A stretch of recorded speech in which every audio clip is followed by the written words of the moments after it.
Good evening. My name is Carlos Guevara, and today I'm going to discuss the 3SB orientation that we had last week. And I'm going to give you a little brief summary of what we had learned and what the cohort is all about.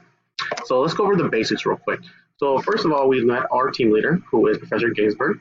He is going to be our team leader for single subject. He is also a literature teacher over at Helix High School. He has experience almost 20 years. He graduated actually from San Diego State with his credentials there back in 1999, and he's been doing teaching ever since then. The program is really intended for those students and those individuals who have things going on in their lives, whether that's being raising a family, having a full-time job, those individuals who need more time to get through the program. And thankfully, that's something that a lot of students in the program are striving for. In the beginning, we learned about the work course load that we're expecting for the next 2 semesters. Basically, that goes down to 4 classes the first semester, which is today or starting tomorrow. The second semester will be 5 classes plus student teaching. And then finally, in our last and third semester, we're going to have student teaching along with 1 class, and then 1 writing class where we're going to submit our EDTPAs, which I'll get into later as well. We also talked about what it takes to, what are required to be successful to get your teaching credentials, which is passing the EDTPA, which is basically the teacher performance assessment that consists of 3 main essays.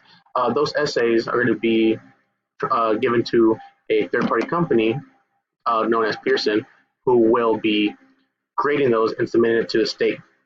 One interesting thing that Professor Ginsberg told us as well is that if we get our credentials here in California, they're pretty much good as well in other states, since a lot of states don't have such rigorous requirements to receive a credential. Another thing that we also discussed was etiquette, whether that's being in class or at the schools that we're going to be either at student teaching or we're going to be observing it. Etiquette is very important. We got to make sure we're respectful and dress appropriately for the part as well. And then basically also talk about show up to every single class. And if you need to miss a class, communication is a big key.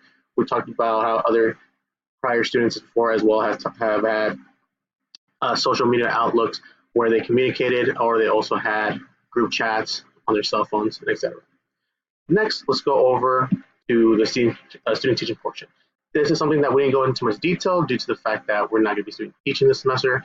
So a lot of this information I pulled from the student handbook. So our team leaders will be assigning our placements by the beginning of the semester. And one thing that is hopefully they will work the hardest to accommodate our needs, but we also must be flexible as well, meaning that we have to be able to be available Monday through Friday from 8 a.m. to 3 p.m. And like I said before, we will not start student teaching until the second semester. But in the first semester, we're going to be in a tutor/support role in a classroom. We're going to be observing up to 5 hours every single week.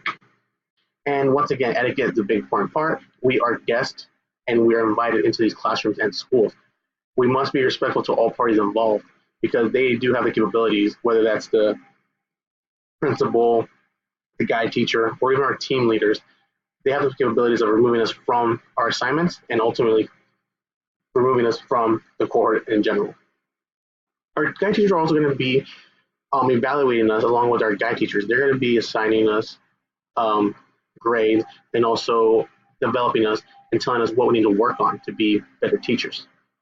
The student handbook goes into more detail when it comes to disqualifications of a teacher candidate, and some of that has been due to social media exposure of their demeanor, whether that's talking about private issues or things that cannot be discussed. And another thing we discussed as well is substitute teaching, and the guidebook goes in more detail, is about getting your 30-day emergency substitute teaching permit. That way you're able to substitute for the teacher that you are under the wing of guiding. And then finally, here we have some more miscellaneous information. The guidebook also discusses some of the organizations/programs on campus that will assist us as well, that can assist you. We also covered, the guidebook also covers some workers' compensation as well in case you were to get injured at the school, and lesson plans that are guidelines as well as important dates. Thank you for your time.